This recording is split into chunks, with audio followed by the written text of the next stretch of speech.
We are in the eclipse spin cycle, moving exactly, since last night until tomorrow morning, through the midpoint of the powerful Scorpio solar eclipse, conjunct Venus, the more psychological eclipse, and the powerful Taurus lunar eclipse, conjunct Uranus, the more physical eclipse. It's All Saints' Day, the Day of the Dead. The veils are very thin.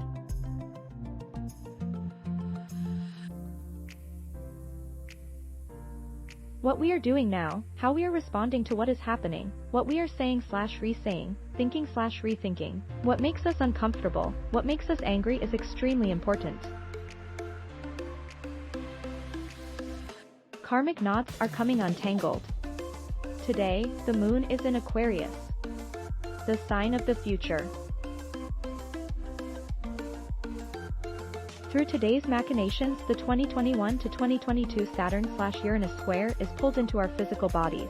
Her square to the South Node/Scorpio, her square to the North Node/Taurus, this afternoon's square to Uranus in Taurus, tonight's crash landing on Saturn/Aquarius, which doesn't have to be a crash. These are the same physical bodies that are made of the bodies of our parents and their parents, the momentum from which we came, and carry the seeds of our children even when your physical childbearing days are long behind you. The same is true of our past lives and future lives. Our time is not our own. What we do now is not just about us. We are reaching backward, and the future is reaching backward toward us. The Aquarius moon can be eccentric, detached, rebellious. She pushes us to be authentic. Sometimes the moon in Aquarius will create emotional chaos, connecting with the trauma-holding, higher mind of Uranus, and knowing intuitively the kinds of splintered conflict that might lead to awakening, breakdown to breakthrough.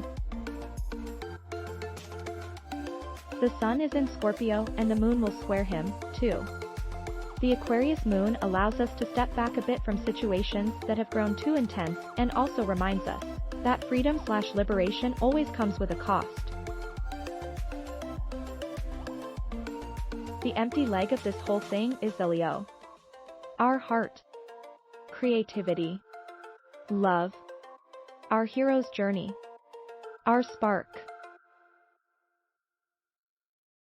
And, yes, Leo is also the ego and greed and more complicated than this, but let's keep in mind, something in our current situation may be lacking the Leo, because the leg is empty, so there is something here, or within the theme of our natal Leo house, that needs to be brought to the table as OU.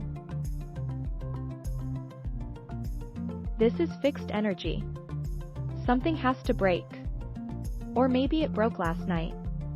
Today, as the moon approaches Saturn, the ancient ruler of Aquarius, so this is not a bad thing, but it is a serious/sober thing. We want to be doing the right thing. This isn't the thing that is different for everyone. This is Saturn's right thing. The universal right thing. Your responsibility. You know what this is. This is our second chance with this stuff. If we didn't do the right thing then, we can do the right thing now. Note, situations may not be exactly the same, but you can see/feel the connections. It's not our last chance, but we don't want to wait until our last chance because the next one in 6 months, which also isn't really the last, but do you want to wait 18 years? If we are feeling the squeeze right now, we are getting a second chance.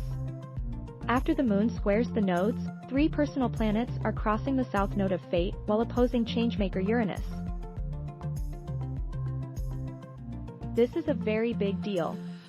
There are past life/familial connections to almost everything right now. It is not a coincidence the other personal planet, Mars, is retrograde in dualistic Gemini.